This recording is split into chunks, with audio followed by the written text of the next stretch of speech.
সচিবালয়ের সকল মন্ত্রণালয় বিভাগ এর কর্মকর্তা কর্মচারীগণ সচিবালয়ে বাদামতলা চত্বরে নেমে এসেছিল। তারা সকলে আমাদের কর্মসূচির প্রতি আনুগত্য, ঐক্যমত্য এবং শৃঙ্খলা বোধ সহকারে সকলে কর্মসূচিতে অংশগ্রহণ করেছিলেন। আমরা তাদেরকে অবহিত করেছি যে আমাদের যে দাবি নিবর্তনমূলক কালো আইন 1979-এর সেই বিলুপ্ত আইন, সে অন্যায়, অমূলক, অবৈধ আইন সম্পূর্ণরূপে প্রত্যাহার না হওয়া পর্যন্ত আমাদের সাংগঠনিক এবং কার্যক্রম বা কর্মসূচি চলমান থাকবে।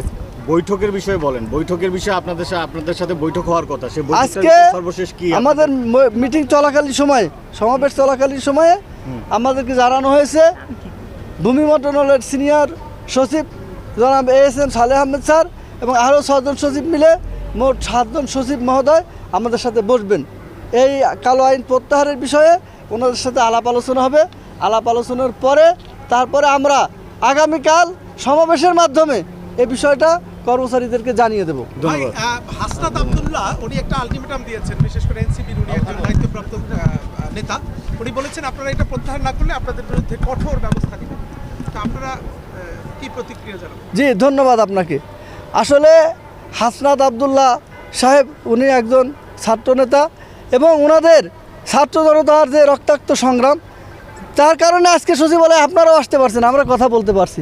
তাদের অবদানকে আমরা কখনো অস্বীকার করি না এবং তাদেরকে শ্রদ্ধা রেখে, তাদের প্রতি শ্রদ্ধা রেখে আমি বলতে চাই, ওনারা প্রকৃত বিষয় না জেনে আমাদের সাথে কথা না বলে এবং বাইরের কোনো কারোর উস্কানিতে বা কান কথায় প্ররোচিত না হয়ে এ ধরনের ওনারা মন্তব্য করবেন না।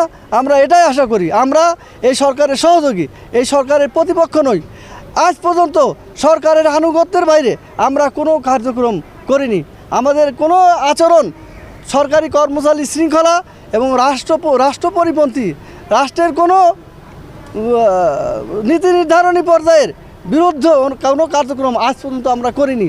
একটি বিষয় তা নিবর্তনমূলক, এই দেশের নিরীহ শান্তিপ্রিয় কর্মচারীরা ক্ষতিগ্রস্ত হবে, সেই বিষয়টা আমরা প্রত্যাহারের জন্য বলেছি।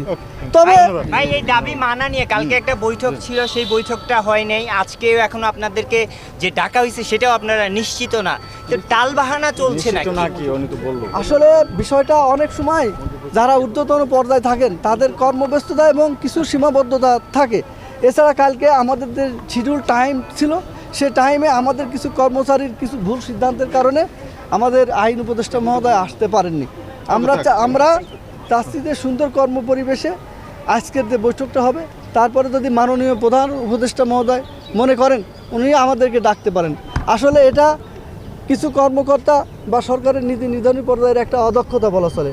তারা যদি এর আগেই 3 দিন আগেই বিষয়টি আমাদের সাথে আলোচনা করে সমাধান করতেন, আজকে আমাদের মাঠে নামার কোনো প্রয়োজন হতো না। আমি মোহাম্মদ বাদিউল কবির, সচিবালয় কর্মকর্তা কর্মচারী সংযুক্ত পরিষদের সভাপতি এবং আমাদের 3টি পরিষদ ছিল, এখন সেটি মিলে 3টি মিলে একটি ঐক্য ফোরাম হয়েছে। সেই ঐক্য ফোরামের আমি চেয়ারম্যান মোহাম্মদ বাদিউল কবির, আরেকজন হচ্ছেন মোহাম্মদ নুরুল ইসলাম, উনি বস্ত্র পাট মন্ত্রণালয়ে কর্মরত ছিলেন। আমরা দুজনই বিগত সরকারের সময় আমরা দুজনই নিগ্রহের শিকার ছিলাম। আমরা কর্ম থেকে